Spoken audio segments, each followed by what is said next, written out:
예, 기출 문제집이 조금 늦어졌는데 이번 뭐 하반기 시험까지 다 반영하고 그런다고 좀 늦어졌습니다. 게다가 이제 이 하반기 시험 문제 반영을 하다 보니까 이 페이지가 너무 많이 늘어나 버렸었어요. 이게 200 하반기 시험까지 하니까 문제가 한 200문제가 넘게 추가되는 바람에 너무 늘어나 가지고 그렇게 되면 여러분들이 또 이 보는데 좀 뭡니까 이게 양이 많아지면은 보기도 끝까지 처음에야 뭐 의욕적으로 다 풀지만 끝에 가다 보면 뭐 집중력도 떨어질 것 같고 해가지고 이렇게 중복되는 부분들을 이 문제가 보면 거의 대부분 이렇게 중복되는 문제들이 많이 나오지 않습니까? 중복되는 부분들은 관련으로 그냥 집어넣고 해가지고 빼버렸어요. 빼버리고 그걸 일일이 이렇게 하나하나 검색해서 이렇게 뺀다고 조금 시간이 걸렸고, 하나는 이제 그리고 지문 보면 세 개는 거의 다 자주 나오는 건데 하나가 좀 이렇게 아주 좀 특이한 지문들이 나오는 경우들이 있었거든요. 그러니까 그런 것들은 그러니까 안 나올 건데, 그러니까 뭐 민사소송법 얘기니 뭐니 그래가지고 이렇게 나오는 그런 지문들이 있었습니다. 다 뒤로 빼가지고 그거는 이제 한 문제만 이렇게 이 기출 플러스라는 식으로 해가지고 집어넣었었고, 그리고 또 그건 아닌데 알아둬야 되지만 이렇게 약간 좀 표현이 다른 부분들, 그러니까 기존에 나왔던 부분들과 표현이 다른 부분들 역시 기출 플러스로 해가지고 했습니다. 그러니까 지문 4개 중에 한 2개 정도가 좀 2개 정도가 특이한 것들은 다 본문에 삽입을 했고요. 하나 정도 그런 것들은 그런 식으로 해가지고 페이지가 전체적으로 이렇게 2편까지는 오히려 작년 책보다 줄었는데, 그러니까 이 5편 호편하고 이번에는 이제 손해배상 부분에서 문제가 많이 나왔었어요. 2017년에는. 그래가지고 그 부분 집어넣고, 아무래도 소송 편은 좀 많이 문제를 풀어 보셔야 될 것 같아서 별로 안 줄이는 바람에 한 전체적으로는 하여간 작년이랑 그래도 비슷한 수준 그 정도가 될 것 같습니다. 본문은 그 정도 될 것 같으니까 그렇게 보시고, 또 하나는 이렇게 판례 중에서 키워드 되는 부분들, 이번 지금 오늘은 프린트라 가지고 좀 그런데 판례 중에서도 키워드가 되는 부분들하고, 그리고 조문 중에서 키워드가 되는 부분들은 색깔을 집어넣었습니다. 색깔을 집어넣어 가지고 우리 색깔들이 굉장히 많이 들어가 있습니다. 그래서 색깔들이 들어가 있고 고딕으로 좀 표시를 해가지고 그 부분들이 눈에 많이 들어올 수 있도록 그렇게 표시를 했었으니까 아무래도 문제집으로 보시면은 좀 더 이렇게 여러분들이 이해가 좀 더 빨라지실 겁니다. 그리고 이제 해설을 2017년 부분들은 좀 해설을 좀 자세하게 했어요. 자세하게 해가지고 수업 내용이랑 일체하게 해설을 달았기 때문에 좀 더 여러분들이 독학하시기에도 좀 더 도움이 되실 겁니다. 어쨌든 원래는 늘 보면 뭐 11편 뭐 10편 2편부터 시작을 했는데 오늘은 그냥 1편부터 바로 시작을 하고, 그렇게 관련되는 부분들은 수업 시간에 또 중간중간에 말씀을 드리도록 하겠습니다. 자, 먼저 10페이지 보십시오. 10페이지 보시면 이제 이 부분들은 행정 개념들을 묻는 부분들인데요. 개념 부분들은 형식적 의미의 행정, 그러면 이건 어느 기관이 했느냐, 그것만 보시면 돼요. 어느 기관이 했느냐. 그래서 국회가 하면 무조건 입법, 법원이 하면 무조건 사법, 그리고 이제 행정부가 하면 무조건 행정으로 가시면 되고, 실질적 개념은 이 성질과 기능을 중심으로 한다는 건데, 법원이 해야 될 일을 하게 되면 이거는 실질적 의미의 사법이 되고, 이 법을 만드는 거면 실질적 의미에는 입법이라고 보시면 됩니다. 그래서 먼저 보시면 디귿에 나오는 행정심판의 재결이죠. 이건 여러분, 재결이라는 거는 곧 법원이 어떤 두 당사자 사이에 분쟁이 있을 때 법원이 내리면 판결, 행정부가 하면 재결 아닙니까? 그럼 이건 법원이 해야 될 일이니까 실질적 의미에서는 사법이 되겠죠. 사법. 그리고 비읍에 있는 통고처분이 있죠. 그죠? 통고처분은 여러분 이건 뭡니까? 통고처분은 뭐 대신에 하는 겁니까? 행정 형벌을 부과하는 것 대신에 부과하는 거죠. 그죠? 행정 형벌 질서에 앞서서 형벌을 부과하기 전에 벌금 또는 과료에 상당하는 것을 하기 전에 행정청이 직접 이렇게 범칙금을 부과하는 게 통고처분 아닙니까? 그럼 이거 역시 법원이 해야 될 일을 대신하는 것이다. 실질적 의미의 사법이 되는 겁니다. 그리고 해설할 때는 일단 여러분들이 기출문제이다 보니까 이론 한 번씩 봤다는 전제하에 일단 순서대로 나와 있는 것들은 하나하나 다 그냥 이 뒷부분이라도 언급을 드릴 테니까 뒤에 가서 다시 복습을 하는 형태로 그렇게 하십시오. 그래서 거기에 나오는 이 디귿과 비읍은 실질적 의미의 사법 개념이 되는 겁니다. 해설에도 있지만 재판에 가름한다. 그러면 재판과 유사한 작용이다. 그러면 사법 개념이 되는 거고요. 그 다음에 미음에 나오는 대통령령의 제정이 있죠. 그죠? 이 대통령령은 형식은 뭡니까? 행정이죠. 대통령이 아니라 형식은 행정인데 무슨 령 나오면 이게 바로 이른바 입법작용이죠. 그죠? 법을 만드는 거죠. 그래서 대통령 영의 제정은 실질적 의미의 입법이 되겠죠. 그죠? 그리고 니은과 디귿은 형식적으로는 이거는 이제 공무원 임용이니까 특히 리을 같은 경우에는 공무원을 임명하는 것은 인사행정의 대표적인 거죠. 형식은 이제 법관의 임명은 대법원장이 하니까 형식은 사법이지만 실질은 행정이 되는 거고요. 집회금지 통고는 뭐 이건 법을 만드는 것도 아니고 재판작용도 아니니까 역시 실질적 의미의 행정 개념에 들어가는 겁니다. 그리고 기억의 비상기업의 선포는 여러분 이거는 행정도 아니고 입법도 아니고 사법도 아닌 이른바 통칭의로 보는 것이 일반적인 견해죠. 그래서 기억은 통칭의로 보기 때문에 정답은 니은과 리을이 되겠습니다. 니은과 리을. 그러니까 실질적 의미의 행정은 입법과 사법을 제외한 나머지를 고르시면 됩니다. 물론 통칭의를 빼셔야 되고요. 그 다음에 2번 문제 보시면 2번은 둘 다 지금 행정을 물었었는데요. 1번은 아까 앞서 본 것처럼 실질은 입법이 되는 거죠. 그 다음 2번은 실질은 사법이 되는 거죠. 그죠? 그러니까 빠지는 거고요. 4번의 시행규칙 제정 역시 불령 등을 만드는 거 아닙니까? 실질은 입법이 되는 거고 5번은 국회 사무총장의 직원 임명은 실질은 행정이 맞아요. 실질 행정이 맞지만 형식은 국회에서 뽑았으니까 입법이 되는 거죠. 그죠? 그렇기 때문에 정답은 3번의 조세 처분이 되겠습니다. 조세 처분은 바로 형식도 실질도 모두 행정에 해당되게 되는 거죠. 그죠?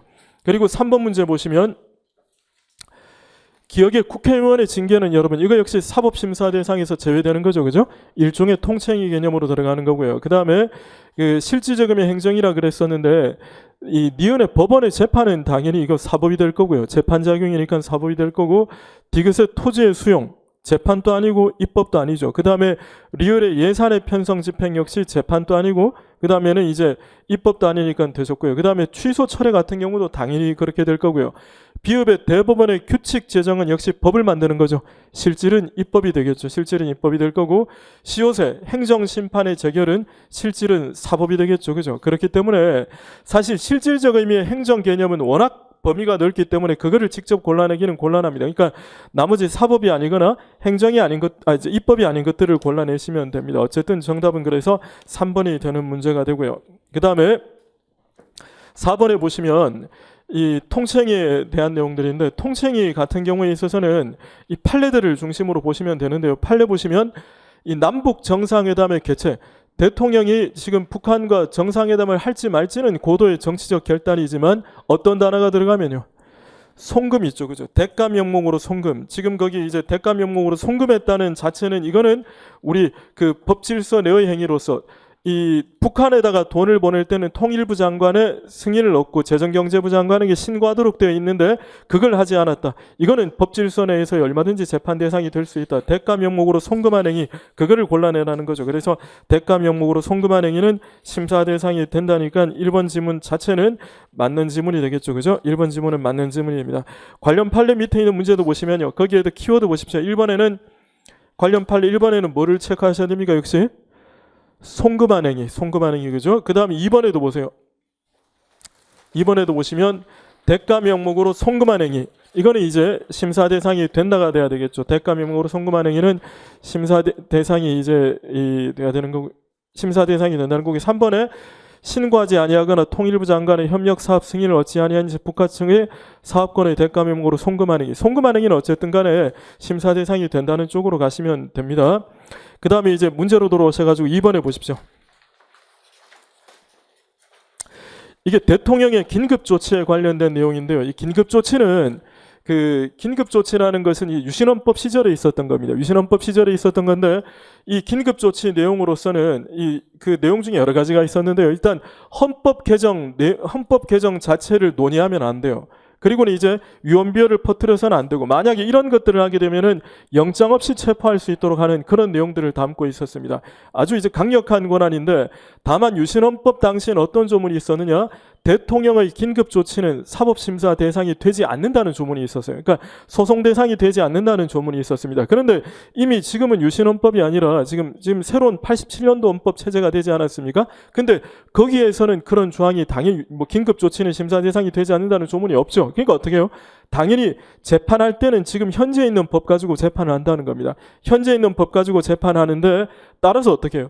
아무리 긴급조치가 어느 정도 통칭의적 성격을 가지고 있다 하더라도 아무리 통칭이라도 어떻게 되느냐, 헌법이 있고 법률이 있으면 그 헌법과 법률에 위배되어서는 안 된다는 거예요. 아무리 통칭이라도. 그래서 아까 왜 대가 명목으로 송금한 행위 있죠. 그거는 당연히 사법심사 대상이 된다는 거고, 통칭이라도 헌법과 법률이 정한 질서는 지켜야 되는데 우리 여러분 헌법에 보면 어떻게 됩니까? 당연히 사람을 체포할 때는 뭐가 있어야 됩니까? 영장이 있어야 될 거 아닙니까? 그러니까 여기는 문제가 있고, 따라서 이거는 얼마든지 심사 대상이 될 수가 있다. 즉 통칭이라 하더라도 어떻게 되느냐, 통칭이는 여러분 오늘날에 넓게 봅니까? 좁게 봅니까? 통칭의 개념은 넓히는 게 올해 지금 추세입니까? 좁게 보는 게 추세입니까? 좁게 봐야 됩니다. 왜냐하면 통칭의로 인정되면 사법심사 대상이 되기 곤란하기 때문에 통칭의 개념은 좁게 보는 것이 실질적 법 취지에 맞게 된다는 거예요. 그러니까 어떻게 해요? 법원으로서는 함부로 통칭이라고 인정을 해서 심사를 포기해서는 안 된다. 그런 취지의 판결입니다. 해설 보십시오. 해설 관련 판례 보시면요. 그래서 이런 표현이 나오죠. 기본권 보장의 최후 보루인 법원으로서는 마땅히 긴급조치 제1호에 규정된 형벌법규에 대하여 사법심사권을 행사함으로써 대통령의 긴급조치권 행사로 인하여 국민의 기본권이 침해되고 나아가 우리나라 공법의 근본 이념인 자유민주적 기본질서가 부정되는 사태가 발생하지 않도록 그 책무를 다할 것이다. 어쨌든 아무리 이 통치행위를 인정한다 하더라도 통치행위의 범위 자체를 넓게 해석을 하지 말고 좁게 해석을 해가지고 어쨌든 사법심사를 하도록 하라라는 것이 우리 판례 입장이 되는 거죠. 근데 4번의 2번 같은 경우에는 그렇게 자주 나오는 건 아니지만 읽어봐도 맞는 말이라는 거 있죠, 그지? 아니 틀릴 게 없잖아. 자유민주적 기본 질서가 부정되는 사태가 발생하지 않도록 해야 되는데 얼마나 좋은 말입니까? 그러니까 어쨌든 간에 이런 말 자체는 틀릴 게 없으니까 이번 질문은 이제 맞는 질문이 되는 거고요. 3번에 보시면 어디를 체크하셔야 됩니까? 3번의 키워드는 우리 헌법재판소는 통치행위의 개념을 헌법재판소 통치행위 개념을 인정하죠. 통치행위 개념을 인정을 합니다. 그렇지만 우리 헌법재판소는 무슨 말이 들어가면 기본권 침해와 관련되면 심사 대상이 된다고 보고 있죠. 그래서 거기에 나오는 것 둘째 줄에 기본권 침해와 관련되는 경우에도 심판 대상이 될 수 없다. 여기서 틀린 거예요. 기본권 침해와 관련되면 당연히 심판 대상이 될 수 있다는 거고, 4번은 여러분 이른바 외국의 국군의 파견 결정 자위투 부대 파병 사건 관련되는 거죠. 그죠? 그래서 이 통칭이 부분은 좀 빨리 나가겠습니다. 자위투 부대 파병 사건 관련해서 얼마든지 심사를 해야 된다는 그런 내용이 되는데, 어쨌든 그 판례 해설의 4번 보시면요. 거기 보면 대통령의 이라크 일반 사병 파병 결정은 고도의 정치적 결단을 요하는 문제. 그래서 대통령과 국회 판단은 존중돼야 되고 헌법재판소가 사법적 기준만으로 이를 심판하는 것은 자제돼야 된다는 그런 표현을 쓰고 있습니다. 자, 5번 문제 보시겠습니다. 그래서 거기 똑같은 내용이죠. 5번에 1번에 보시면 외국의 국군의 파견 결정은 어쨌든 이게 바로 이라크 파병 결정으로서 마지막 줄에 고도의 정치적 결단이 요구되는 사안이다. 특별한 거 없지? 바로 이른바 통칭의로 봤었던 그런 내용이 되고요. 그 다음에 4번에 보시면 2번에 보시면 남북 정상회담의 개최 과정에서 재정경제부 장관에게 신고하지 아니하거나 통일부 장관의 협력 사업 승인을 아니한 채 역시 대가 명목으로 송금한 행위 심사 대상이 된다. 대가 명목으로 송금한 행위, 그게 키워드입니다. 3번에 보시면 대통령의 긴급 재정경제명령, 여러분 이것도 우리 판례가 통칭의로 봤었죠. 바로 이른바 뭐와 관련된 사건입니까? 금융실명제 관련해서 김영삼 전 대통령이 바로 얘기했었던 이 긴급 재정경제명령은 바로 통칭의로 볼 수가 있지만 역시 뭐가 들어갑니까? 기본권 침해와 관련되면 당연히 심판 대상이 된다, 이렇게 봤었었죠. 그래서 3번 지문 또 특별한 거 없고요. 그 다음에 4번 지문이 역시 같은 내용인데 이 바로 수도이전 특별법 사건에서 셋째 줄에 기본권 침해와 관련되는 문제이므로 심판의 대상이 될 수 있다고 판시했다 그랬는데, 이게 여기 보시면 이 뒷부분은 맞는데 여러분 그 둘째 줄에 있는 거 있죠, 그죠?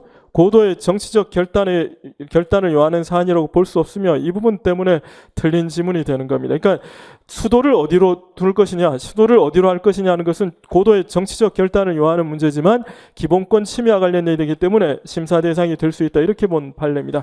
약간 좀 함정을 뒀었었는데 함정 자체가 조금 그나마 어렵진 않은 유치한 함정이었었죠, 그죠? 대통령의 수도 이전 결정 문제는 정치적 결단을 요하는 문제다. 그래서 틀린 내용이 되고요. 그다음 6번 문제 보시면요. 1번에 대통령의 특별 사면, 뭐 특별히 설명을 안 드리겠습니다. 사면 같은 경우에는 고도의 정치적 결단을 요하는 문제다 되셨는데, 거기 2번에 대통령의 서원 취소 있죠. 근데 이거는 일반적으로 여러분 훈장을 누구에게 줄 것인가, 훈장을 주고 안 주고의 문제는 이거는 보통은 통칭으로 봅니다. 그러나 서원의 취소는 뭐냐 하면 여러분 이미 어떤 예를 들어서 무슨 뭐 국가의 공자로 결정이 되었다. 그러면 여러 가지 혜택이 주어지지 않습니까? 그러면 그거를 취소한다는 것은 기존에 이미 형성되어 있던 권리를 박탈하는 문제가 되는 겁니다. 그러니까 우리 판례가 이 서운 취소는 이거는 사법 심사 대상이 된다라고 이렇게 봤었던 내용이 되는 거죠. 그래서 심사 대상이 된다라고 봐서 서운 취소 바로 2번이 정답이 되는 그런 문제였었죠. 3번에 남북 정상회담의 개최는 통칭이라 그랬습니다. 그러나 그 과정에서 어떻게 해요? 송금한행위는 심사 대상이 아니다 이렇게 본 거고, 남북 정상회담의 개최는 통칭이라고 봤었고, 아까 본 것처럼 대통령의 긴급 재정경제명령도 통칭이라고 봤었죠. 그죠? 그러니까 이게 헌법재판소 입장은 통칭이 개념 자체는 인정을 하지만 기본권 침해와 관련이 되면 심사 대상이 된다 이런 식으로 보고 있다는 겁니다. 어쨌든 4번의 긴급 재정경제명령, 3번의 남북 정상회담의 개최 둘 다 통칭이로 봅니다.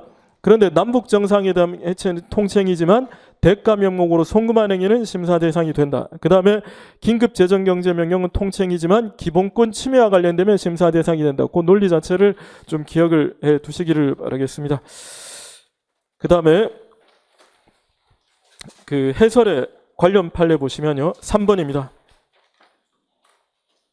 거기 보면 통칭이 개념 자체를 인정한다 하더라도 거기 보면 오로지 사법부만에 의해 이루어져야 한다는 것이 이 사안에서 뭐라 그랬습니까? 대북 송금과 관련된 사안에서 여러 가지 관련 인물들이 나와가지고 우리가 북한에 돈을 보낸 것은 남북 정상회담의 개최를 성공리하기 위한 일종의 통칭이다라고 주장을 했다 그랬죠. 그런데 그때 우리 법원이 한 것이 통칭이냐 아니냐의 주장은 국회도 할 수 있고 행정부도 할 수 있지만 통칭이냐 아니냐의 판단은 오로지 법원만이 한다, 사법부만이 한다 그래가지고 이거는 통칭이가 아니다 이렇게 봤었던 그 내용들입니다. 그래서 거기 보시면 1번이 있죠.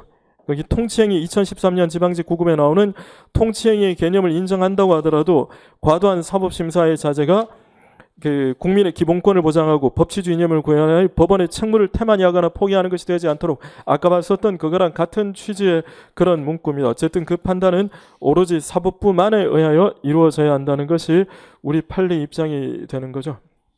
이게 지금 조금 프린터로 좀 색깔 표시가 좀 그런데 나중에 보면 거기 키워드가 이 프린터로 들어와 있습니다. 그래서 사법만에 이루어져야 한다. 남북 정상회담의 개최는 정치적 성격을 지니고 있다. 이런 것들이 다 프린터로 나와 있으니까 되셨고요. 그 다음에 7번 문제 보시겠습니다.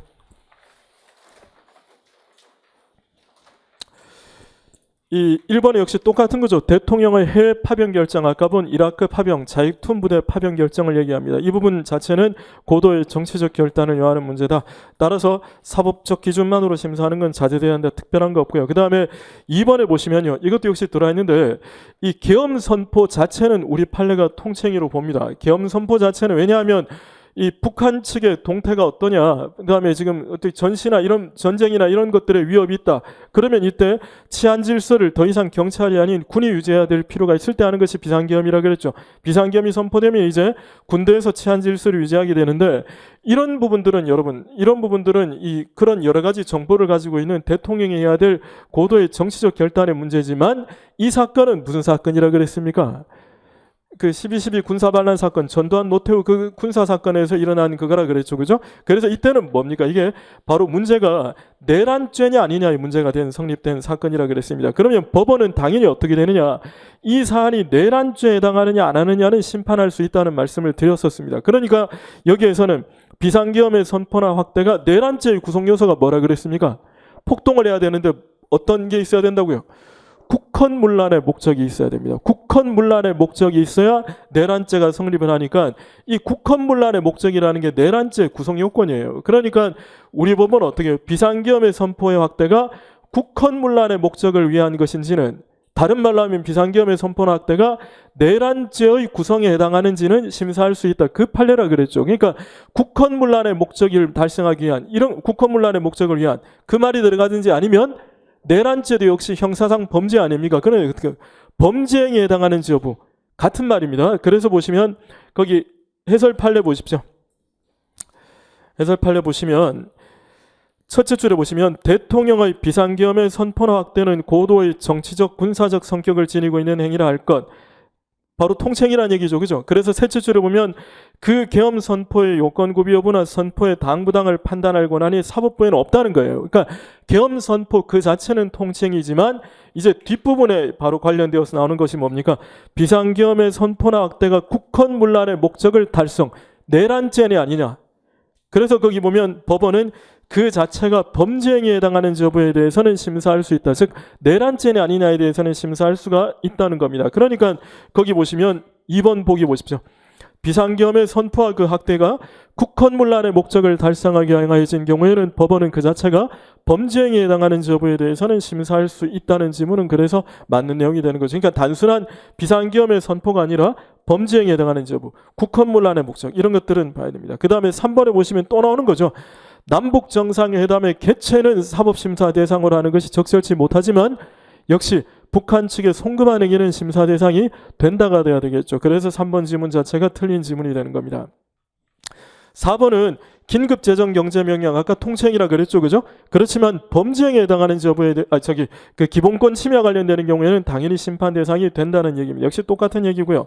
그다음 8번 문제 보시면 1번에 통치행위는 고도의 정치적 결단에 의한 국가행위로서 사법심사의 대상으로 할 수 있는가에 대해 논란이 있다. 이거는 별뜻이 아니라 우리 보면 통치행위 배울 때 통치행위를 긍정할 거냐 부정할 거냐에 대해 견해 대립이 있지 않았습니까? 근데 긍정하는 것이 다수설의 입장이었었죠. 그러니까 그 말입니다. 견해 대립이 있다. 그거랑 같은 말입니다. 1번 지문은 특별한 거 없고요. 그 다음에 통치행위는 고도의 무슨 성격이 있다고요? 정치적인 성격. 그러니까 여러분 국회나 행정부는 국회는 정치인 아닙니까? 정치행위를 할 수 있고 행정부도 정치적 결단을 내릴 수가 있지만 법원은 어디까지나 법으로 하는 판단해야 되는 기관이지 정치적인 행위를 하면 안 되죠. 그렇기 때문에 국회와 사법부에 의한 통치행위, 사법부에 의한 통치행위 때문에 틀린 겁니다. 사법부에 의한 통치행위를 인정하지는 않습니다. 그 다음에 3번은 이라크 파병 결정 역시 똑같은 내용이고요. 4번은 통치행위가 기본권 침해와 직접 관련이 되는 경우에는 헌법 소원 대상이 될 수 있다. 역시 특별한 얘기 없죠. 그죠? 그 다음 5번입니다. 통치행위에 관한 학설 중에서 그나마 의미 있는 학설이 통치행위에 대한 학설은 뭐 대권행위설이니 뭐 여러 가지 학설이 있는데 그 중에 의미 있는 학설, 긍정하는 학설 중에 의미 있는 학설은 권력분립설과 그 다음에는 이제 사법자제설이 되는 겁니다. 권력분립설은 뭡니까? 권력분립설은 다른 말로 얘기하면 우리가 모든 국가기관은 자기한테 고유한 권능만 가지고 있다. 즉 국회가 있고 법원이 있고 행정부가 있으면 통치행위는 행정부인데 행정부가 있고 뭐 이제 국회가 있고 그다음에 이제 법원이 있으면 바로 통치행위는 고도의 정치적 결단을 요하는 문제이기 때문에 아예 법원은 자기한테는 정치적 권한이 없다는 거예요. 그러니까 어떻게 해요? 아예 당연히 통치행위에 대해서는 법원이 심사할 수 없는 거 아니냐. 그러니까 권력 분립에 비추어 보면 법원은 법적 문제에 대해서만 권한이 부여되어 있기 때문에 정치 문제에 대해서는 심사할 수가 없다. 그러므로 바로 통치행위를 긍정해야 된다는 게 있는데 다른 말로 하면 어떻게 봅니까? 통치행위는 법원의 권한의 한계를 벗어났다는 겁니다. 그래서 우리가 권력분립설을 다른 말로 이제 내재적 한계설 이렇게 부르기도 합니다. 내재적 한계설 부르기도 하는데 이 학설을 지지하는 학자도 있는데 최근에는 이제 이른바 사법자제설이 좀 더 지지를 받고 있습니다. 사법자제설은 뭡니까? 비록 통치행위라 하더라도 어차피 행정부가 있거나 국회가 한 거 아니냐. 그러니까 법원이 심사할 수가 있다는 거예요. 심사할 수 있지만 어떻게 해요?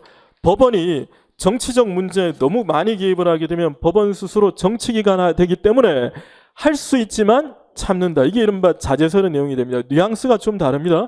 권력분립설에 따르면 애당초 법원의 권한이 아니다 이렇게 되는 거고 사법자제설에 따르면 할 수가 있지만 자제하겠다는 거죠. 그래서 지금 거기에 있는 사법자제설이라는 게 그런 내용들이 되는 겁니다. 사법자제설이라는 게 그런 뭐 내용들로서 이렇게 언급이 되는 거죠. 아까도 판례 보면 뭐 법원이 이 자제하는 게 뭐 바람직하다라는 표현을 쏜 게 통치행위의 내용이었었는데 그래서 뭐 이 그 문제 통치행위 문제 4번 문제를 잠깐 보시겠습니까? 4번 문제 해설 4번.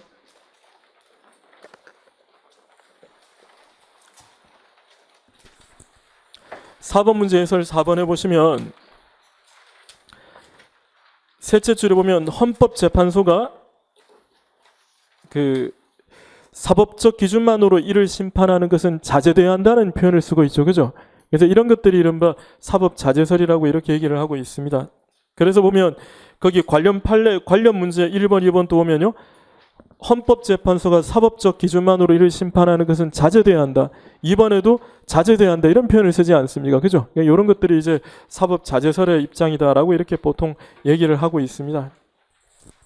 그래서 이제 5번 문제 보시면 다시 아까 8번의 5번 질문 보시면 통칭에 관한 사법 자제설은 사법 심사가 가능함에도 사법의 정치화를 방지하기 위하여 법원 스스로 자제한다는 견해이다. 특별한 거 없죠. 그 다음에 9번 문제는 뭐 1번, 2번, 3번 아까 다 본 겁니다. 그리고 4번은 역시 또 나오는 거 있죠. 국민의 기본권 침해와 직접 관련된 경우에도 헌법재판소의 심판 대상에서 제외된다. 그러면 그 지문 자체는 당연히 틀린 지문이 되는 겁니다. 10번 문제 보시겠습니다.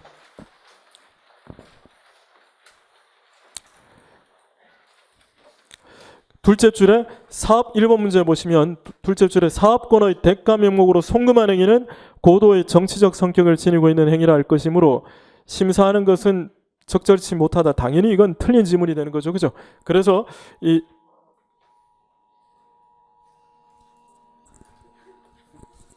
뭐 전쟁 났습니까? 갑자기 왜 이러지?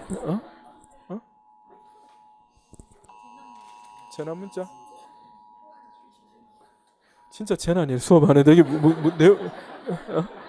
내용이 뭔데? 지진 났다고? 어디에? 포항에. 여기는 맨날 지진 있는 거와 똑같은데 여기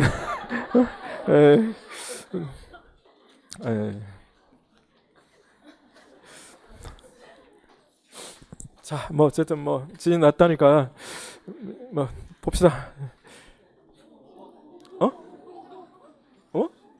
뭐라고?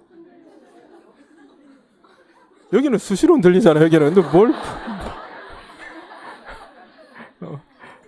자, 거기 보시면 어쨌든 이번에 자 흔들리고 말고 가네. 자, 이번 문제 보시면 어쨌든 역시 고도의 정치적 결단을 요하는 문제. 긴급 재정경제명령은 이른바 통칭이다. 그러니까 오해하시면 안 됩니다. 긴급 재정경제명령 금융실명제 그 사건에서 통칭으로 봤습니다. 그러나 기본권 침해와 관련이 되면 심판 대상이 된다. 이렇게 봤었던 거고요. 3번 질문은 아까도 본 것이 과도한 사법심사의 자제가 기본권을 보장하고 법치주의 이념을 구현할 법원의 책무를 태만히 하면 안 된다는 그 내용이 되고 오로지 사법부만에 이루어져야 한다는 그 얘기고요. 4번은 외국의 국군의 파견 결정 아까 자이툰 사건이 있죠. 그죠? 그래서 고도의 정치적 결단이 요구되는 사안이다. 특별한 거 없죠. 11번 보시면요. 이런 것들이 보통 통칭으로 옵니다. 계엄 선포라든가 외국과의 조약이라든가 그 다음에 국무위원을 임명한다든가 그 다음에 이제 특정 국가를 새롭게 신생 국가를 승인한다든가 이런 것들이 통칭이지만 세금 부과 처분은 여러분 전형적인 행정 처분이죠. 그러니까 이거는 사법심사의 대상이 되는 걸 골라내면 되는 겁니다. 어쨌든 5번이 답이 되는 그런 내용이 되고요. 그 다음에 12번의 1번 지문은 쉼표 앞부분은 맞죠. 통칭의 인정을 지극히 신중하게 해야 하지만까지는 맞지만 사법부만에 이루어지는 것은 아니라고 보고 있다는 것이 앞서 본 지문처럼 틀린 지문이 되는 겁니다. 그 다음 2번에도 보세요. 계엄 선포의 당부당 통칭으로 보고 있다. 역시 특별한 거 없죠. 아까 본 것처럼 계엄 선포는 통칭이지만 단 뭐라고요? 국헌문란의 목적. 그 말이 들어가야 됩니다. 아시겠지? 그리고는 범죄행위에 해당하는지 여부. 그지? 그 말이 들어가면 심사를 하겠다는 거고 사면은 역시 사법부의 판단을 변경하는 제도라는 게 뭡니까? 이게 범죄자라 하더라도 지금 뭐 연말에 또 사면 얘기가 나오고 있습니다만은 아무리 수감된 자라 하더라도 사면이 되면은 풀려나죠. 그죠? 그러니까 사법부의 판단을 변경하는 거다. 그러니까 범죄자에 대한 어떤 평가는 법원이 해야 되는데 이거를 대통령이 한다는 점에서 권력분리 원리에 대한 예외가 된다. 이런 표현도 쓰는 겁니다. 2번 지문, 3번 지문도 특별한 거 없고요. 긴급 명령 역시 통칭으로 보고 있다. 그 다음에 기본권 침해 관련되면 심판 대상이 된다고 봤다. 특별한 거 없죠. 그래서 지금 보신 것처럼 그 1강 내용에서는 이제 그 실질적 의미의 사법 기억하셔야 됩니다. 실질적 의미의 사법. 형식은 행정이지만 실질적 의미의 사법 두 가지 뭐였습니까? 이게 재난이라고. 그럼 본 지 얼마 됐다고. 자, 형식은 행정이지만 실질적 의미의 사법 두 가지 봤습니다. 앞서 뭐 있었죠? 법원이 해야 되는데 법원이 아니라 행정청이 직접 하는 행정심판의 재결. 또 하나가 통고 처분이 있었죠. 법원이 형벌을 가해야 되는데 행정부가 범칙금을 부과하는 것, 이런 것들이 통고 처분이 있어요. 형사 절차에 선행하는 절차로서의 통고 처분이 있지 않습니까? 그죠? 그 다음에 무슨 령 그러면 다 이거는 실질적 의미의 입법 개념으로 들어가시면 됩니다. 다른 말로 시행령의 제정, 시행규칙의 제정, 이래도 실질적 의미의 입법으로 들어가시면 되고요. 통치행위는 통치행위에 관한 이 판례 내용을 보셔야 되는데, 긴급 명령 자체는 통치행위지만 기본권 침해 관련되면 심판 대상이 된다. 겸손포는 통치행위지만 국헌문란의 목적 또는 범죄행위에 해당하는 여부는 당연히 법원이 심사할 수 있다. 뭐 그런 등등의 판례들, 좀 약간 헷갈릴 수 있는 그런 판례들만 정리하시면은 뭐 특별히 어려운 건 없을 겁니다. 자, 이제 2강으로 들어가시겠습니다.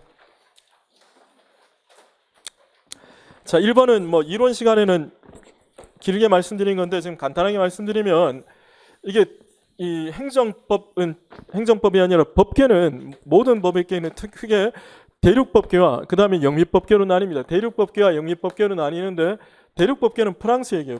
프랑스 얘기하는데, 이 프랑스에서는 뭐라 그랬습니까? 이게 군주가 뭔가 개혁 정치를 자꾸 하려 그러면은 귀족들로 구성된 법원에서 자꾸 태클을 건다 그랬죠. 그러니까 귀족들로 구성된 법원에서 자꾸 태클을 거니까 사법부의 힘을 약화시켜야 돼요. 사법부의 힘을 약화시켜야 되니까 어떻게 하느냐?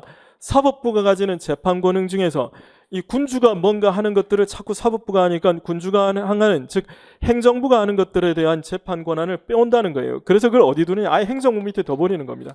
군주 영향 아래 둬버리는 거예요. 그래서 어떻게 해요? 이른바 여기에서 꽁세우됐다라는 행정재판소를 만들고, 이 행정재판소에서만, 여기에서는 일반 재판, 일반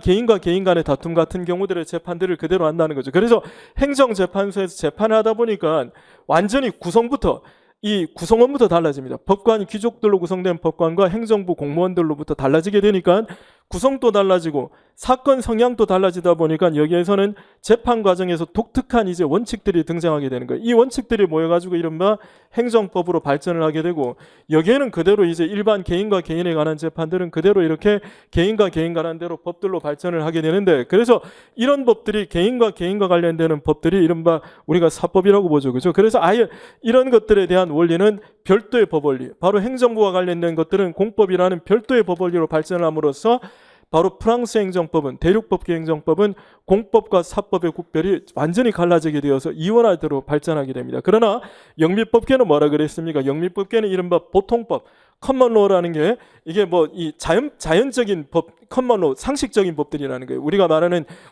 일반 조리 같은 그런 상식적인 법들이, 이 상식적인 것들은 개인과 개인이든 개인과 국가든 똑같이 적용돼야 되는 거 아니냐 해가지고, 이 그런 법들이 개인과 개인에 적용되는 법원이란, 개인과 국가에 적용되는 법원이라는 것이 보통법이라는 일반법으로서 하나로 발전을 하게 됩니다. 그러니까 아예 처음부터 공법과 사법이라는 구별이 없이 발전하게 되는 거예요.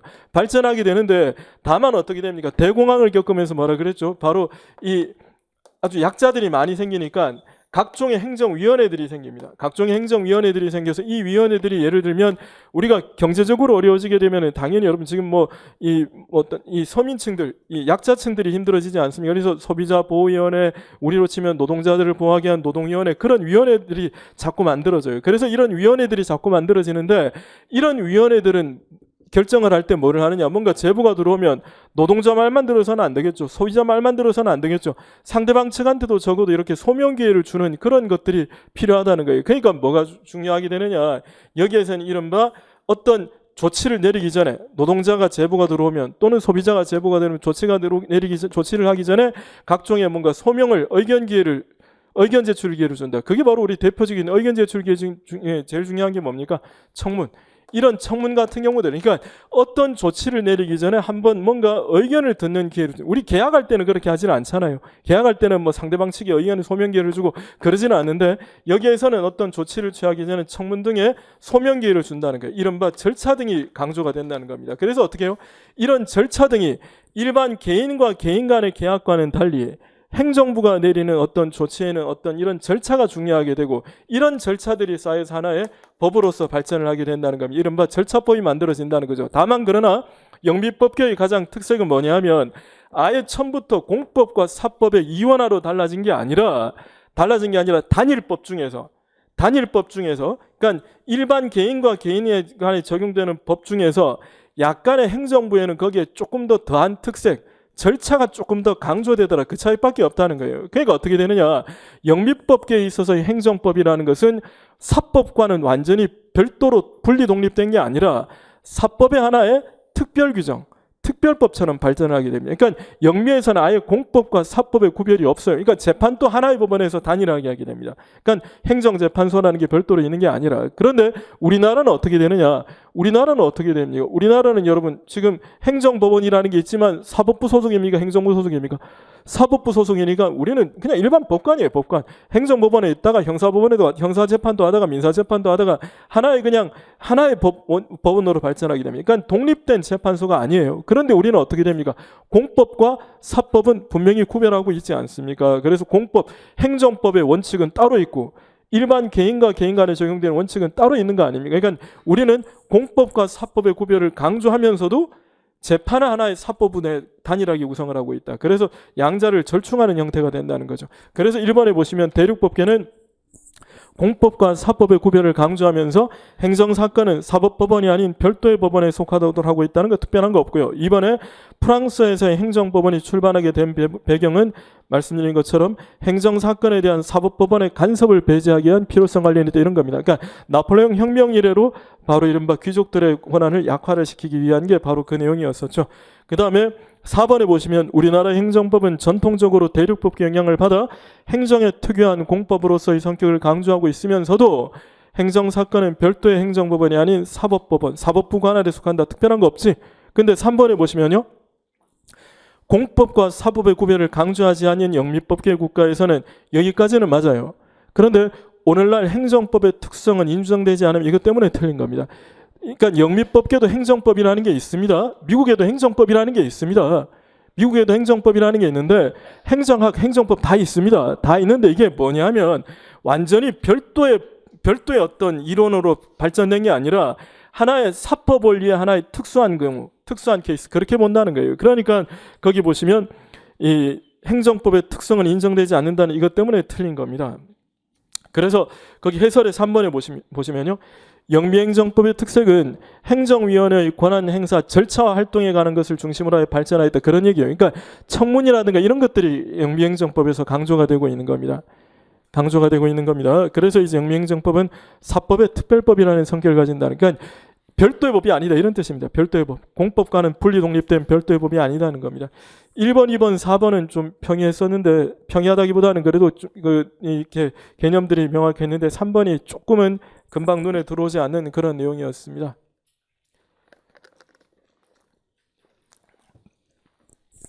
아니 행정이라는 영어 단어도 있지 않습니까? 그러니까 영미에도 있습니다. 있는데 거기에서 있습니다. 있는데 이제 거기에서는 이제 이 공법과 사법과는 완전히 다른 그렇게 별도의 법으로 발전한 게 아니라는 거죠. 그다음 2번에 1번에 보시면요. 법률의 법규 창조력. 여러분 이 법규라는 게 뭐라 그랬습니까? 일반 국민의 권리와 의무에 관련되는 규범. 이게 바로 이른바 법규라 그랬죠. 그죠? 법률은 뭐라 그랬습니까? 국회에서 만드는 법. 그러니까 어디까지나 일반 국민의 권리 의무에 관계되는 것은 국회만이 만들 수 있다. 이게 이른바 법률의 법규 창조력이에요. 근데 오해하시면 안 되는 게 근데 여러분 그러면 일반 국민의 권리와 의무 제한은 법률만이 할 수 있는 겁니까? 명령으로도 할 수가 있는 겁니까? 명령으로도 할 수가 있지. 단 그때 명령은 법률에 뭐가 있어야 됩니까? 위임이 있어야 되죠. 그러니까 어떻게 되느냐? 법률에 위임이 있으면 지금 그냥 이거는 그냥 편하게 들으십시오. 이게 법률에 위임이 있으면 명령도 만들 수 있지 않습니까? 그러니까 어떻게 해요? 오늘날 법률의 법규 창조력은 이제는 더 이상 의미가 없어졌다라고 보는 견해도 있고요. 보는 견해도 있고 그게 아니다. 아무리 명령으로도 만들 수 있지만 그 명령은 독자적으로 만드는 게 아니라 법률에 위임이 있어야 되는 거 아니냐. 그러니까 어차피 법률의 법규 창조력은 여전히 의미를 가진다고 보는 견해가 있습니다. 근데 어쨌든 법률에 그걸 가지고 여러분들한테 뭐 시험 문제 물을 때는 뭐 견해 대립이 있다 이 정도밖에 못 물어요. 그러니까 그걸 물은 적도 없고요. 다만 여러분들은 법률의 법규 창조력의 뜻, 법규를 만들 수 있는 것은 법률만이 한다. 법률만이 한다. 그게 법률의 법규 창조력의 원래의 뜻이라는 것만 기억하시면 됩니다. 1번 지문은 그래서 맞는 지문이 되는 겁니다. 1번 지문은 맞는 겁니다. 형식적 의미의 법률이라는 말 뜻이 뭡니까? 국회가 만든 법률 이런 뜻이거든요. 어쨌든 간에 법규를 창조하는 힘을 갖는다는 원칙을 하는데 맞는 지문이 되고요. 2번에 법률 유보의 원칙은 행정권의 발동에 있어서 조직 규범에 작용규범이 필요하다는 것을 의미한다는 게 뭐냐 하면 해설에 되어 있다시피 조직규범과 작용규범의 차이는 뭐냐 하면 자, 세금부가 권한은 지금 당연히 경찰에 있습니까? 세무서에 있습니까? 세무관서에 있습니까? 세무관서에 있지. 요게 조직규범이라는 거고 이 권한은 누구에게 속하느냐가 조직규범이라는 거고 그러니까 정부 조직 내에서 어느 조직이 이 권한을 갖느냐는 게 조직규범이 되고 그게 아니라 국민에 대해서 할 때 과연 법률이 필요하냐가 작용규범이 되는 거예요. 그러니까 우리가 법률유보라는 것은 어디까지나 조직규범은 당연히 전제하에 작용규범이 필요한가 안 필요한가의 문제입니다. 그러니까 예를 들면 여러분 자 보세요. 세무관서는 세무지도를 할 수 있습니다. 세금을 성실하게 냅시다 할 수 있죠. 경찰이 세금을 성실하게 냅시다 이러면 안 돼요. 이건 말도 안 되는 얘기고 그러면 세무관서가 국민에게 세무지도를 할 때 법률의 근거가 필요한가 안 필요한가가 법률유보 원칙이라는 거예요. 법률유보 원칙이 되는데 당연히 여러분 행정지도는 법률의 근거가 있어야 됩니까? 없어도 됩니까? 없어도 되지. 행정지도는 왜 그렇습니까? 비권력적 사실행위로서 아무런 강제성을 띠지 않기 때문에 법률의 근거가 없어도 된다. 그건 뒤에도 문제 있습니다. 어쨌든 간에 조직규범에 작용규범이 필요하다는 것을 말한다. 이번 지문은 맞는 지문이 되는 겁니다. 법률유보의 논의 대상은 작용규범이 되는 거예요. 그 다음에 법치국가라는 것이 형식과 실질로 개념이 바뀐다 그랬죠. 형식적 법치국가와 실질적 법치국가의 분기점이 있는 게 바로 이른바 2차 세계대전이라 그랬죠. 그죠? 히틀러 이전에는 어떻게 됩니까? 법률유보의 원칙. 행정은 법률의 근거가 필요하다. 근데 이 행정은 법률의 근거가 필요하다는 게 변질된다 그랬습니다. 법률만 있으면 뭐든지 할 수 있는 거 아니냐. 그래가지고 히틀러가 필요한 법만 국회에서 계속 찍어낸다 그랬었지. 그러니까 법대로 학살을 했다 그랬었습니다. 그러나 여기에 대한 반성으로서 이제는 안 된다. 법률이 필요할 뿐더러 법률의 내용까지도 정의와 인권, 헌법 원칙에 합치돼야 된다. 그게 이른바 법률의 내용을 보는 것이 실질적 법치주의라 그랬죠. 그러니까 3번에 보시면 실질적 법치국가에서는 법의 내용적 측면이나 인권은 중요시하지 않는다는 지문 자체가 틀린 지문이 되는 거죠. 그 다음에 법률 유보의 원칙은 행정의 전 영역에 적용된다는 것이 일반적 견해이다. 옵니까 있습니까? 자, 법률 유보의 원칙은 행정의 전 영역에 적용된다는 것이 일반적 견해이다. 옵니까 있습니까? X죠. 행정의 전 영역에 적용된다는 것은 무슨 학설입니까? 전부의보설이죠. 전부의보설은 오늘날에 적용되기 힘듭니다. 그런데 법률 우위의 원칙은 행정의 전 영역에 적용된다. O죠. 법률은 우위의 원칙은 행정보다는 법률이 우위에 있기 때문에 행정의 전 영역에 적용되므로 침해든 급부든 불문합니다. 그래서 법률 우위의 원칙은 행정의 모든 영역에 적용된다는 것은 맞는 내용이 되겠죠. 그죠? 그리고 법률 우위의 원칙은 뜻은 바로 4번이 되는 거죠. 모든 행정작용은 법률에 반대해서는 아니 되는 것을 내용으로 한다. 그러면 여러분 공법상 계약은 이 문제도 있습니다만 공법상 계약은 법률에 위반되어서는 안 된다. 자, 법률에 위반되어서는 안 된다는 말은 우위의 원칙 얘기합니까? 유보의 원칙 얘기합니까? 법률 유보의 원칙은 행정은 법률에 근거를 두어야 한다. 근거를 두어야 한다는 뜻이고 위반되어서는 안 된다는 것이 법률 우위의 원칙이 돼요. 그러니까 자, 어렵게 생각하지 마세요. 법률은 헌법에 위반되어서는 안 된다. 법률은 이 기출문제 강의 맞지? 이거 지금 법률은 헌법에 위반되어서는 안 된다. 오지. 왜? 왜? 헌법이 법률보다 우위에 있으니까.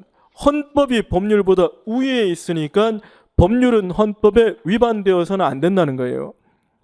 이게 상위법 우선의 원칙으로서 헌법이 법률보다 우위에 있기 때문에 그렇지 않습니까? 법률이 행정보다 우위에 있대요. 그럼 어떻게? 행정은 법률에 위반되어서는 안 된다. 이거는 법률 우위의 원칙을 얘기하는 겁니다. 그 법률 우위의 원칙. 그게 아니라 행정이 국민에게 뭔가를 할 때 법률의 근거가 있어야 된다는 것이 법률 유보의 원칙이 되는 거죠. 개념이 전혀 다른 겁니다. 물론 비슷비슷하지만은 어쨌든 간에 뉘앙스는 다른 거예요. 그래서 4번은 이거는 법률 위반되어서는 안 되는데 이거는 법률 우위의 원칙 얘기를 하는 겁니다. 어쨌든 맞는 내용이 되고요.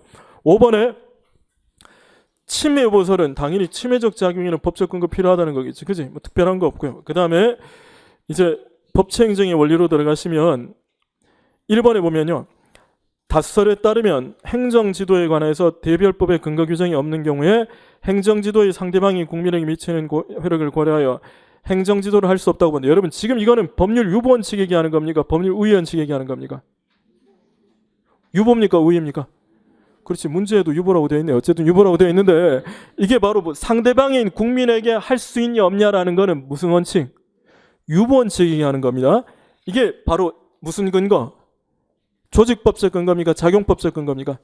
작용법적 근거 얘기하는 거예요. 국민한테 어떤 걸 할 수 있냐 없냐라는 게 작용법적 근거고, 이거는 누구 권한이냐라는 것은 뭐라고? 조직법적 근거. 다르다는 거죠. 지금 조직법적 근거, 작용법적 근거 다르다는 거지. 이해되시겠죠? 이해되시겠죠? 어쨌든 그런데 행정지도는 비권력적 사실이기 때문에 법률의 근거 없어도 얼마든지 할 수 있다. 뭐 자주 나왔었던 지문입니다. 근데 엉뚱하게 그 많이 틀린 분들이 있던데 어쨌든 자주 나온 거고, 2번은 뭐냐면요, 이게 국회의원의 지위, 보수 이런 거 있죠. 이런 것들은 당연히 여러분, 당연히 국회의원의 지위, 보수 당연히 뭐로 정해야 되겠습니까? 법률로 정해야 되겠지. 지방의회 신문도 당연히 법률로 정해야 됩니다. 그래서 지방의회 신문도 지방자치법에서 법률로 정하는데, 유급 보좌 인력을 두는 것은 지방의원의 신분이나 지위를 강화시키는 거 아닙니까? 근데 법률로 하도록 되어 있는데 조례로 정했어요. 됩니까? 안 됩니까? 안 된다는 거예요. 국회의원도 법률로 해야 됨에 불구하고 지방의원의 지위를 함부로 조례로 정하는 것은 안 된다는 겁니다. 그렇게 되면 이거 역시 국민한테 그만큼의 과중한 부담을 줄 우려가 있기 때문에 법률로 정해야 될 사항이다. 그렇게 본 겁니다. 자주 나오는 질문은 아닌데 어쨌든 1번이, 2번 같은 경우는 좀 뭐 어떻게 나온 적은 없지만 어쨌든 1번은 뭐 자주 나오는 지문이었죠. 그래서 답은 찾을 수가 있었어야 됩니다. 3번은 뭐냐 하면요, 이게 여러분 우리 왜 뒤에도 계속 나옵니다만은 이게 우리 재건축 사업이라든가 재개발 사업이 있죠, 그죠? 재개발 사업을 할 때는 일반적으로 누가 한다 그랬습니까? 요즘에는 제일 먼저 뭐를 우리가 만약에 노량진 일동에 땅을 가지고 있다 그럼 우리가 뭐를 만든다고?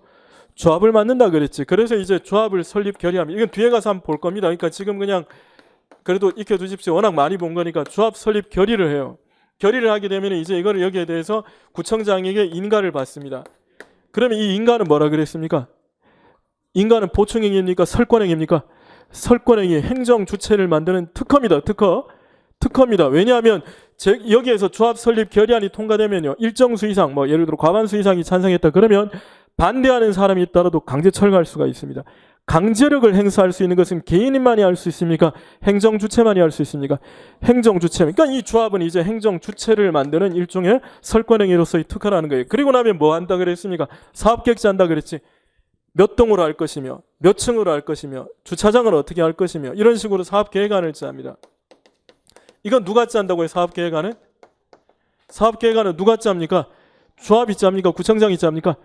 조합이 짭니다. 이제부터는 왜? 조합이 이미 뭐니까? 행정 주체니까 행정 주체로서 조합이 알아서 하는 거예요. 그리고 나면 또 구청장이 뭐를 받는다고?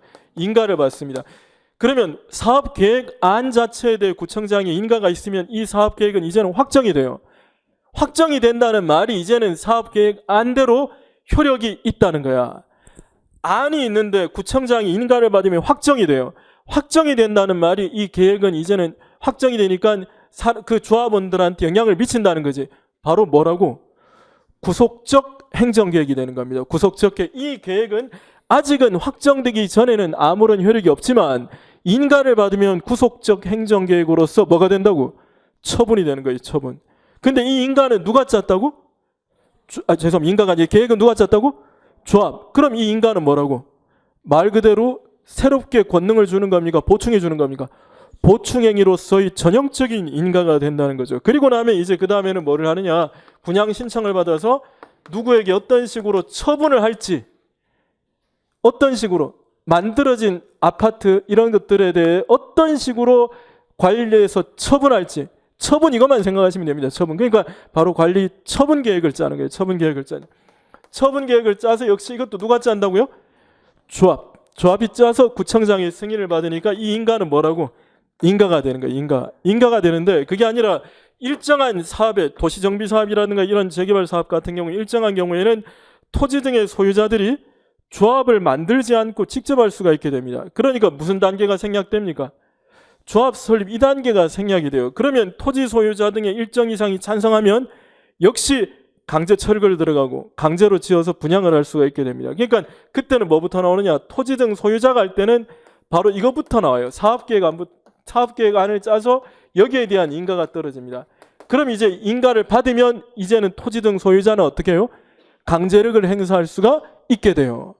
그럼 이 인간은 여러분 설권행위입니까? 보충행위입니까? 설권행위로서 뭐라고? 특허가 되는 겁니다. 토지 등 소유자들이 할 때는 특허가 되는 거예요. 그러면 여러분 토지 등 소유자들이 이렇게 할 때는 이게 원치 않는 사람들한테 강제력을 행사할 수가 있게 되거든요. 그럼 여러분 이거는 그 원치 않는 사람한테는 굉장히 중요한 재산권적 관련되는 문제가 되겠지. 당연히 뭐로 정해야 됩니까? 법률로 정해줘야 될 거 아닙니까? 이거는 재산권에 있어. 아니 여러분들 같으면 여러분들은 반대하는데 토지 등 소유자가 야 우리끼리 합의했어. 우리끼리 저기 내가 보니까 여기 반장 뭐 여기 뭐 하여간 내가 여기 아는 사람 여기 새마을 지도자 뭐 해가지고 다 합의했어. 그러면서 밀어붙여서는 안 될 거 아닙니까? 왜 여러분들의 재산권인데 재산권에 있어서 본질적인 문제가 될 수밖에 없는 거예요. 그러니까 어떻게 되느냐? 거기 보시면 3번에 헌법재판소는 보세요. 토지 등 소유자가 도시환경 정비 사업을 시행하는 경우 되시겠습니까? 계속 보세요. 그 다음에 사업인가 신청 시 필요한 토지 등 소유자의 동의 정족수 몇 사람 이상이 해야만 이게 될까는 것은 만장일치는 될 수는 없더라도 일정 수 이상이 찬성을 해야 될 거 아닙니까? 그럼 이건 어떻게 해요? 어쨌든 재산권에 있어서 중요한 사항이라는 거야. 누가 정해야 된다? 행정부가 알아 정하면 됩니까? 국회가 정해야 됩니까? 국회가 정해야 의회 원칙이 지켜져야 될 사항이라는 게 그런 의미가 되는 겁니다. 되시겠습니까? 여러분 다시 한 번 더 바로 대답하세요. 토지 등 소유자가 도시환경 정비 사업을 시행하는 경우에 사업 시행 인가 뭐라고? 특허, 조합이 설립한 사업 시행 계획에 대한 인가 되시겠지? 인가, 특허 구별하셔야 됩니다. 뒤에도 나옵니다만은 되시겠지? 토지 등 소유자가 할 수도 있다는 거예요. 어떨 때 하고 안 하고는 총론에선 다뤄질 문제 전혀 아니니까 신경 쓰지 마시고요. 4번입니다. 이게 아까 말씀드린 우리 왜 수업 시간에도 여러 번 강조드린 거 아닙니까? 법률 유보의 원칙은 다시요. 법률에 의한 규율 말입니까? 법률에 근거한 규율입니까? 근거한 규율이니까 법률에서 행정부한테 뭐를 하면 위임을 하면 행정부도 얼마든지 국민의 권리와 의무에 관한 사항을 정할 수가 있다가 돼야 되겠죠. 그렇기 때문에 4번 지문은 바로 그런 내용이 되는 겁니다.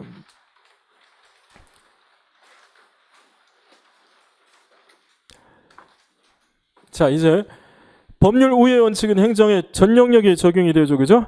전 영역이 되는데 자, 법률 유보의 원칙이라는 것은 여러분 행정은 법률에 다시 근거한 규율, 그러니까 법률 유보의 원칙이 어느 범위에 적용되는가는 견해 대립이 있지만 법률 유보 원칙이 적용되는 영역에서 법률이 없이 행해졌지. 그럼 여러분 말 그대로 법적 근거 없이 했다는 거 아닙니까?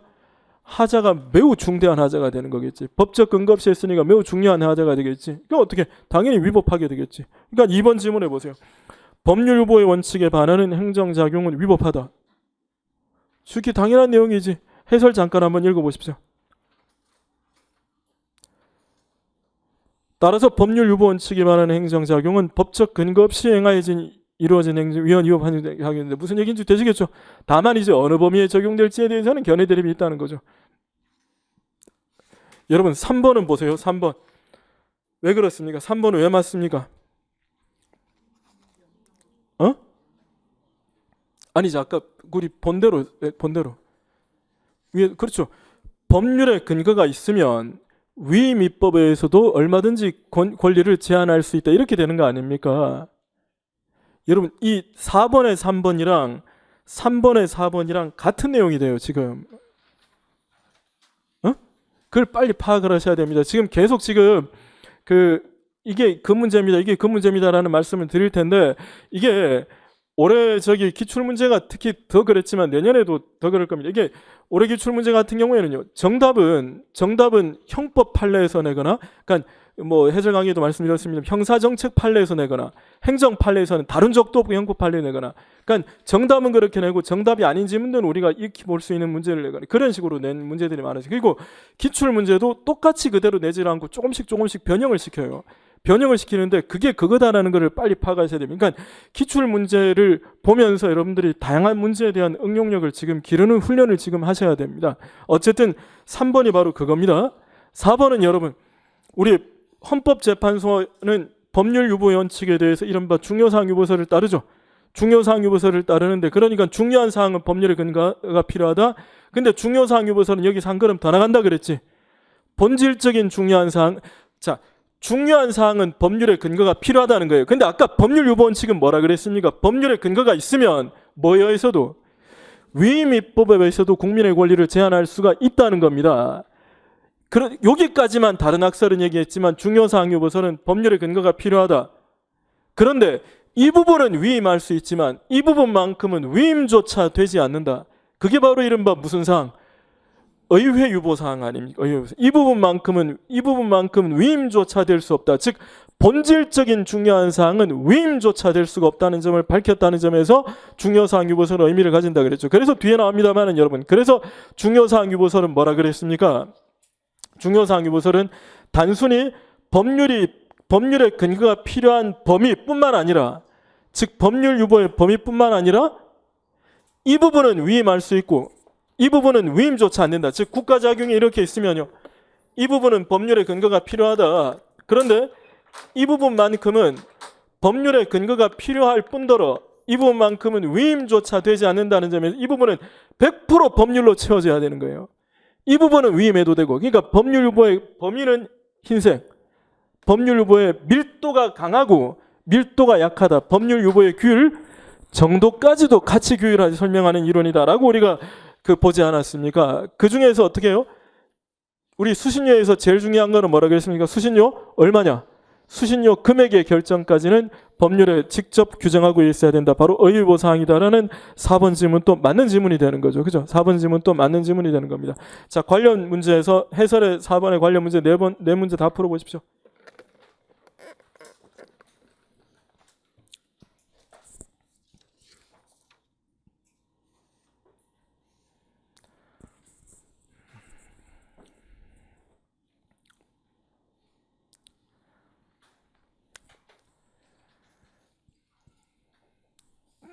자, 뭐 특별한 거 없죠? 자, 여러분, 그리고 이제 5번 문제로 들어가시면요, 1번에 보세요. 법률 유보의 원칙에서 요구되는 행정권 행사의 법적 근거는 작용법적 근거를 말하며, 여기까지 되시겠습니까? 무슨 말인지? 이제 되시겠죠? 그리고 개별법적 근거를 말한다. 무슨 말이냐면, 이게 개별적 근거 말고 일반적인 조항이라는 게 있는데요, 이게 무슨 얘기냐 하면, 예를 들면 이런 거예요. 거기 해설이 있다시피 식약처장은 필요한 경우에 음식점 영업 허가를 취소할 수 있다. 이러면 안 돼요. 음식점 영업 조치를 이러면 안 돼. 뭔가 어떤 내용들이 청소년에게 주류를 판매한 경우 이런 식으로 뭔가 이런 게 있어야 됩니다. 예를 들면 경찰관서회장은 위험 예방을 위해 조치를 할 수 있다. 이러면 안 된다는 거야. 위험 예방을 위해 조치를 할 수 있다. 그럼 여러분 이건 그냥 지멋대로 할 수 있다는 거 아니에요? 이런 식으로 하면 안 되고 뭔가 그 사안별로 마련해야 된다. 이런 뜻이 되는 겁니다. 그러니까 어떻게 해요? 일반법적 근거가 아니라 개별적 근거가 된다는 겁니다. 그러니까 1번 지문은 맞는 지문이 되는 거죠. 그 다음에 2번 지문은 자주 나오는 거 아닙니까? 여러분, 이 산림 훼손 허가를 다른 말로 뭐라 그런다고 그랬습니까? 산림 훼손 허가가 뭐라 그랬습니까? 산림 형질 변경 허가라 그러지 않아요. 형질 변경과 같은 얘기라 그러지 않았습니까? 형질 변경 운운하면 이게 무슨 행위? 재량행위라 그랬죠. 재량행위. 형질 변경 그러면 여러분, 형질 변경이라는 거는 산을 깎아가지고 예를 들어서 별장을 지으면 산을 깎아야 될 거 아닙니까? 그때 받아야 되는 게 형질 변경 허가예요. 그러면 형질 변경 허가는 당연히 개발 행위를 수반합니다. 개발은 함부로 하면 안 되겠지. 그래서 무슨 행위? 재량행위라 그랬습니다. 그러면 여러분, 재량행위라면 법에 규정된 사유가 있지. 모두 충족했습니다. 그러더라도 공익을 이유로 거부할 수가 있다는 게 재량행위니까. 그러니까 여러분, 여기 보시면 법규의 명문의 근거가 없더라도 환경보전이라는 공익상 이유로 산림훼손을 거부할 수 있다. 이렇게 돼야 되는 거예요. 그러니까 2번 지문 자체는 틀린 지문이 되는 겁니다. 3번, 4번은 약간의 4번 같은 경우는 특히 강론과 관련되는 부분들이고 3번은 헌법과도 관련이 되는 부분들인데 이렇게 하시면 됩니다. 무슨 얘기냐면, 예를 들어서 시도지사는 초등학교 학생들에게 급식비를 지원해야 된다 라는 조문이 있다고 칩시다. 법률 조문이 있다고 칩시다. 그럼 여러분, 시도지사는 해야 돼요. 근데 예를 들어 시도지사가 이 급식을 왜 이렇게 무상급식을 다 해야 되느냐 라는 식으로 시도지사가 거부를 하면 안 됩니다. 왜냐하면은 법을 만드는 거는 국회, 법을 집행하는 거는 행정부가 돼야 됩니다. 그러면 만약에 시도지사가 봤을 때 도저히 이 법률이 마음에 안 들면 어떻게 되느냐? 거부하지. 소송 들어오겠지. 그럼 여러분, 이 법률이 위헌이라고 판단되면은 법률에 대한 위헌 심사는요, 원고, 피고 아무나 할 수가 있습니다. 그럼 그때 대해서 어떻게 그 단계에서 위헌 심사를 헌법재판소에 맡기면 되는 것이지 함부로 거부할 수는 없다는 거예요. 그거는 여러분 법률을 만드는 거는 국회, 법률을 집행해야 되는 거는 행정부, 심사하는 거는 사법부라는 권력분리 원칙에 비추어 허용될 수가 없다는 거죠. 그래서 3번 질문 다시 보십시오. 무슨 얘기인지 되시겠죠? 그럼 어떻게 일단 시도지사는 거부를 하고 무시하면 거부하고 어쨌든 처분을 하고 처분하거나 이제 아예 법을 무시하는 게 아니라 조치를 하고 소송을 제기하거나 아니면 뭐 여러 가지 헌법 재판을 청구하는 그런 형태로 들어가야 된다는 겁니다. 4번은 여러분 이게 뭐냐면 자 과세 요건은 여러분 무슨 주의? 이른바 세금 관련해서는 무슨 주의? 조세 법률주의지. 법률로 정해야 됩니다. 그렇기 때문에 상속세의 세율은 얼마며 상속세가 어떤 경우에 면제가 되며 상속세의 부과 대상은 뭐며 이런 것들에 대한 것들은 법률로 정해야 돼요. 근데 이게 상속세 증여세는 부과하는 방식이 됩니다. 그러나 여러분 소득세는 우리가 뭐 한다 그랬습니까? 우리가 매년 5월에 뭐 한다고? 신고한다 그랬지. 그러니까 신고를 하는 것은 신고할 때는 또 어떻게 해야 되며 신고를 안 하면 가산금이 얼마 나오며 이거는 여러분 똑같은 조세법률주의와 관련되는 부분이에요. 그러니까 4번에 보십시오. 납세 의무자에게 조세 납부 의무뿐만 아니라 스스로 과세 표준과세를 신고하는 의무 부과하는 게 이 바로 신고하는 경우 세금을 신고하는 경우에 신고 의무 불이행에 따른 불이익, 가산금, 가산세 이런 것들은 당연히 조세법률주의의 내용이 될 수밖에 없다는 겁니다. 그렇기 때문에 4번 지문 자체도 맞는 지문이 된다는 거죠. 되시겠습니까? 무슨 말인지? 조금 여러분 여기에서 생소했었던 부분들이 있지만 답 2번은 쉽게 찾을 수가 있어야 되고요. 1번 지문 무슨 얘기인지 이해되시겠죠? 자, 그 다음에 6번입니다.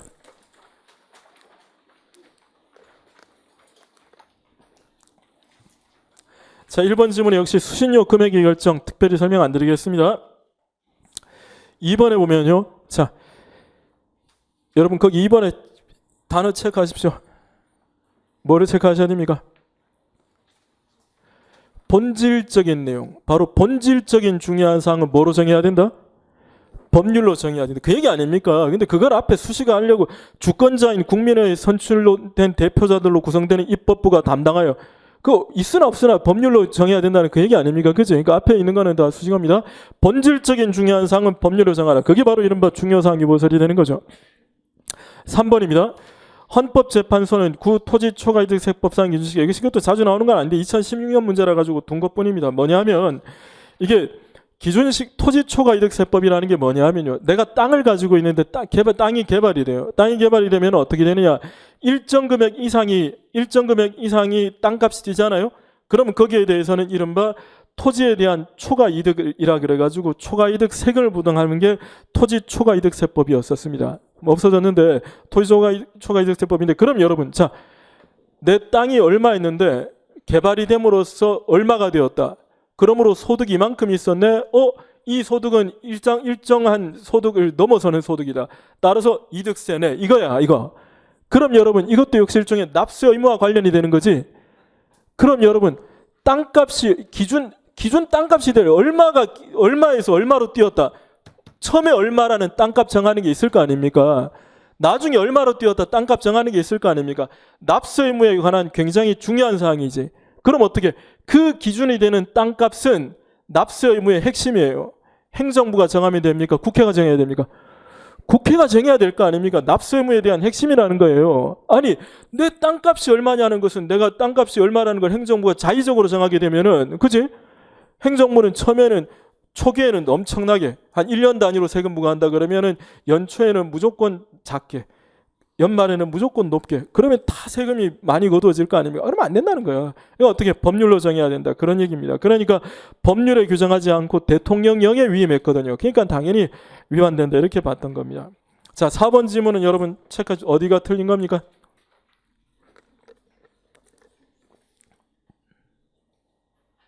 아니 그거보다 더 중요한 게 있는데 확고히? 아니 그거 말고 어디가 중요한 겁니까? 행정유보가 아니지 어디입니까?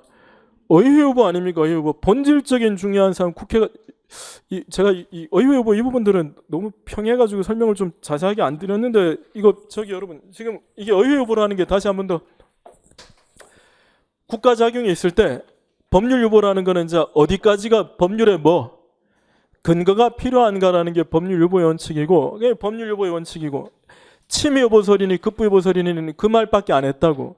그런데 중요사항 유보설은 이 부분은 법률의 근거가 필요하다. 근데 법률의 근거가 필요하다는 말은 법률로만 정할 게 아니라 법률의 근거가 있으면 뭐로도 위임 입법에 의해서도 국민의 권리를 제한할 수 있다는 건데, 사실 그렇게 되면 여러분 그냥 사실 대부분을 다 그냥 행정부한테 위임해버리면 결국에는 국민의 권리를 행정부가 제한하는 것밖에 더 되지 않느냐 해서 여기에 대한 비판으로 등장한 게 중요사항 유보설이라는 거예요. 그러니까 어떻게 해요?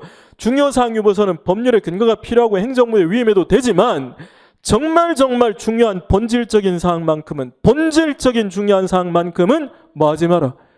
위임하지 마라는 거예요. 어디에 정하라? 의회가 정하라. 국회가 정하라는 것이 바로 이른바 의회 유보거든. 그러니까 중요사항 유보설은 의회 유보 원칙. 의회 유보 원칙은 누가 정하라고? 다시 누가 정하라고? 의회가 정하라. 의회 유보. 어렵지 않잖아. 의회 유보. 의회가 정하라. 의회가 정하라는 거니까 다른 말로 하면 누구한테 위임하지 마라? 행정부한테 위임하지 말아라는 건데, 근데 여러분 행정유보, 우리 뜻 봅시다. 행정유보. 의회유보의 뜻이 뭔지 생각해보면 행정유보의 뜻은 행정부가 일하려면 어디에 근거가 있으면 된다고. 자, 의회유보가 의회로만 정해야 될 것 같으면 행정유보는 뭐 어디에 근거 있으면 된다? 행정에 근거가 있으면 된다는 거거든. 행정에. 그러니까 여러분 행정유보대로 하면 어떻게 해? 행정부가 일하고 싶지? 그러면 대통령령을 만들어 하면 되고, 총리령을 만들어 하면 되고, 부령 만들어 하면 되고, 이게 행정유보라는 뜻이에요. 이게 우리 헌법재판소가 취하고 있는 겁니까? 아니지. 행정유보가 아니라 다시 무슨 유보? 의회유보 입장을 확고하고 있는, 의회유보 입장을 확고하고 있다.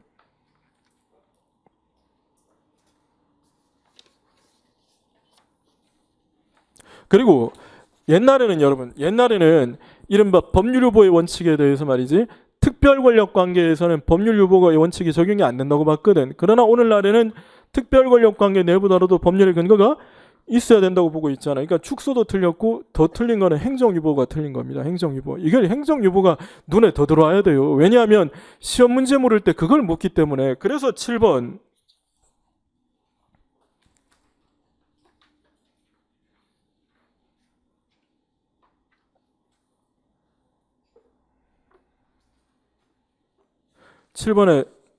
그지? 혹시 1번이라고 생각하신 분은 이거는요. 서울시 구급 문제는 그냥 옛날에는 2014년까지는 5개 내다 보니까 그런 거예요. 아니 첫째 줄에 오늘날 법률 유보 원칙은 그러고 있는데 일본에 법률 우회 원칙하고 있는 사람은 정말 왠지 깊이 반성을 하고 해야 되는 이게 겁니다. 자, 8번에 보시면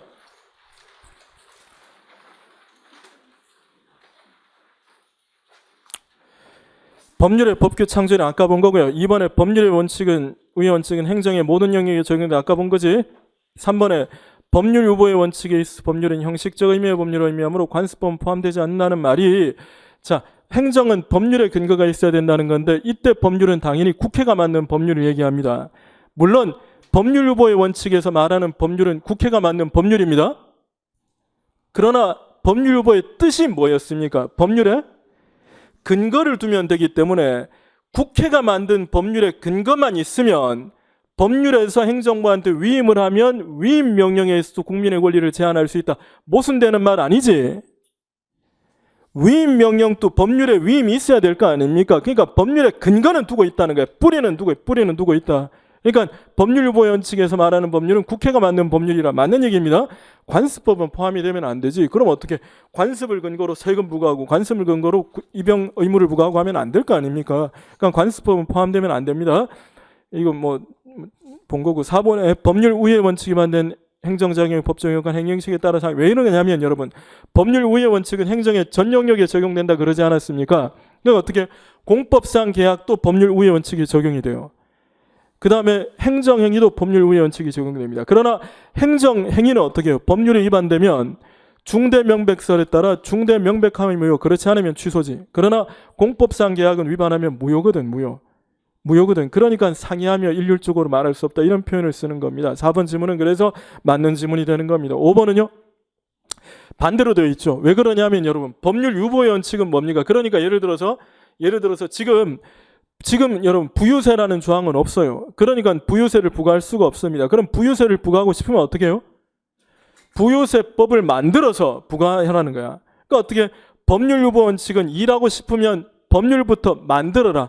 적극적으로 법률부터 만들어라는 점에서 법률 유보 원칙은 적극적 원칙. 법률 유보 원칙은 당연히 뭐 위반하지 말라는 거니까 기존의 거를 위반하지 말라는 거니까 소극적 원칙 이렇게 얘기를 할 수가 있다는 겁니다. 그 다음에 9번 문제 보시겠습니다. 전부유보서는 모든 행정작용이 다 법률에 근거해야 되기 때문에 행정의 자유영역이라는 건 있을 수 없다. 특별한 거 없죠. 2번 질문은 헌법재판소는 여러분 예산도 일종의 법규범이고, 자 예산은 여러분 여기에서 틀린 부분들은 2번 질문에 틀린 거는 어디 겁니까? 두 문장 중에 첫 번째 문장이 틀린 거. 예산. 자 예산이라는 거는 국가의 세입과 세출을 얘기하는 건데 얼마의 세금을 거두어들이고 얼마의 세금을 지출할 거다라는 세금인데, 이거는 여러분 뭐 경기가 안 좋으면 덜 거두어질 수도 있는 거지. 그렇지만 예산에 근거 있다는 이유로 그 회사나 국민들한테 세금 막 부과할 수 있습니까? 아니지. 예산은, 그러나 국방 예산이 예를 들어서 무기 예산이 예를 들어 몇천억 정해져 있다. 그럼 그것만 써야 될 거 아닙니까? 예산은 국가기관은 구속합니다. 그러나 일반 국민한테는 구속력이 없어요. 그래서 예산 국민은 일반 국민을 구속하지 않습니다. 그러니까 여러분 아까 법률 유보 원칙이라는 게 뭐라 그랬습니까? 행정부가 국민한테 어떤 작용을 할 때 법률의 근거가 필요하다는 거 아닙니까? 그러니까 법률 유보 원칙에서 말하는 법률에 예산이 들어갈 수는 없어요. 일반 국민을 구성하는 게 아니니까. 그래서 앞부분 두 부분 틀린 겁니다. 3번 지문이 말씀드린 뭡니까? 중요사항 유보서는 행정의 작용에 법률의 근거가 필요한지 여부에 그치지 않고 법률의 규율 정도까지도 설명하는 이론이다. 그렇게 되는 겁니다. 수신료 금액의 결정 아까 말씀을 드린 거고요. 그 다음 10번 문제. 자, 급부유보설에 따르면 국민의 자유와 재산에 대한 침해 행정에 대해서는 법률의 근거가 필요하지 않다고 한다는 지문에 틀린 거죠. 침해 행정에 대해서는 어떤 학설에 따르더라도 법률의 근거가 필요합니다. 급부유보설은 침해 행정뿐만 아니라 무슨 작용까지? 급부작용까지도 법률의 근거가 필요하다는 거죠. 왜 그렇습니까? 오늘날 급부작용은 여러분 어쨌든 간에 이 많은 영역이 바로 우리 국민들의 생활은 국가에 의존을 하고 있는데, 바로 국가가 국민한테 뭔가를 주는 작용도 결국에 국민의 세금 아니냐. 그러니까 어떻게 주는 작용도 통제할 필요가 있다 해서 등장한 것이 급부유보설이 되는 거죠. 그래서 어쨌든 1번 지문은 틀린 지문이 되는 거고요. 2번 지문은 설명 안 드리겠습니다. 계획이란 목표 설정 되셨고요. 3번 지문은요. 이게 이 국가를 당사자라는 계약에 관한 법률에 따라 이거 처음 보는데 싶더라도 계약은 합의에 따라 체결해야 되며 신의 측에 따라야 된다. 그제? 이거는 뭐 국가를 당사자라는 계약에 관한 법률이 아니더라도 계약은 합의가 있어야 되고 성실하게 이행을 해야 되겠지. 4번 질문. 자, 이거 여러분 전기 전화 이거는 사법 관계죠. 그러나 단수 처분은 이거는 이제 공법 관계로서의 처분이 되는 겁니다. 단수 처분은 처분이 된다. 뒤에도 나옵니다. 11번입니다. 1번. 우리 헌법재판소는 중요사항 유보서를 따르고 있다 그랬죠. 중요사항 유보서는 의회 유보서를 내포하고 있다 그랬지. 그러니까 둘째 줄. 입법자가 본질적 사항에 대해 스스로 결정. 이게 바로 뭡니까? 의회 유보 아닙니까? 요거까지 내포하는 것은 아니라고 판시한 바 있다. 그래서 틀린 거예요. 2번이 중요사항 유보설에 대한 또 하나의 설명을 더 얘기하는 거고요. 본질적 사항에 관한 부분은 법률이 유보된다는 거고, 3번은 전부유보설은 법률의 수권이 없는 한, 그러니까 전부유보설은 모든 행정이 다 법률에 필요하니까 법률이 없으면 국민한테 뭔가를 해줄 수도 없게 되는 거예요. 그래서 전부유보설은 법률의 수권이 없는 한 국민에게 필요한 급부를 할 수 없게 되는 문제가 있다는 지문도 맞는 지문이고요. 4번 지문은요. 아까도 말씀드렸지만 오늘날의 국가는 옛날에는 여러분 야경국가였습니다. 시민국가였습니다. 시민국가에서는 어차피 시민계급들은 지금 우리 서울 시민계급 개념과는 다르다 그랬습니다. 그때 시민계급이라는 것은 부와 명예를 가지고 있는 사람들, 상업과 무역으로 가지고 있는 사람들이었기 때문에 그 사람들은 괴롭히지만 않으면 잘 살 수 있었어요. 그러니까 어떻게 해요? 내 재산과 내 자유를 침해하는 작용은 우리 대표자가 만든 법률의 근거로 두라. 이게 침해보설인데 이제는 국민 개념으로 확정이 되고, 특히 오늘날에는 여러분 많은 영역에서 국민의 생활들이 국가에게 의존하게 됩니다. 이른바 사회국가. 그럼 이 사회국가에서는 주는 작용도 굉장히 중요한 작용이네. 그러니까 어떻게 통제할 필요성이 있다는 거지. 자의적인 행정이 아니라. 그래서 급부행정유보설은 오늘날 사회적 복리국가에서는 급부가 바로 자유재산과 같은 그만큼 중요하다는 겁니다. 국민 생활이 거기에 의존하고 있기 때문에 거기에 근거를 두고 있다는 거죠. 자, 12번입니다. 실질적 법치주의의 반대 개념이 뭐라 그랬죠? 형식적 법치주의인데 형식적 법치주의와 실질적 법치주의의 가장 큰 차이점이 실질적 법치주의로 오면서 국민의 권리는 확대됩니까? 축소됩니까? 자, 히틀러 시대랑 생각해 보세요. 국민의 권리는 확대됩니까? 축소됩니까? 확대. 행정 권한은 확대돼야 됩니까? 통제돼야 됩니까? 통제. 그것만 생각하시면 돼요. 그것만 생각하시면 됩니다. 그러니까 어떻게 됩니까? 이번에 행정의 내부 조직이나 특별행정법 내부에까지 법률 유보는 점점점 확대되고 되고요. 그 다음에는 행정부가 통제돼야 되니까 법률에서 행정부한테 권한을 줄 때도 포괄적으로 줘야 됩니까? 개별적으로 주는 게 맞습니까? 개별적으로 주는 게 맞겠지. 구체적으로 위임을 해야 되겠지. 1번 질문 또 특별한 게 없게 되는 겁니다. 그 다음에 여러분, 형식적 법치주의에서는 뭐라 그랬습니까? 법률만 있으면 다 할 수 있다 그랬지. 그러나 실질적 법치주의에서는 이 법률이 정의 인권을 담고 있는지, 즉 헌법적 이념 가치에 중요한지를 따져야 됩니다. 그러니까 제일 중요한 것이 바로 법률이 헌법에 일치하지 않는지를 심사해서 없애는 제도인 위헌 법률 심사제가 중요하게 된다는 거죠. 그게 3번이 되는 거죠. 4번은 여러분 행정입법권을 통제를 해야 되겠지. 행정입법권이 늘어날 수밖에 없어요. 그러나 행정입법권은 통제를 해야 됩니다. 통제를 해야 됩니다. 1번하고 4번은 여러분 모순되는 거 아닙니까 지금?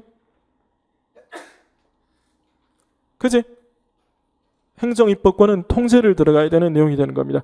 자, 잠깐 쉬었다가 이제 3강 내용부터 보도록 하겠습니다.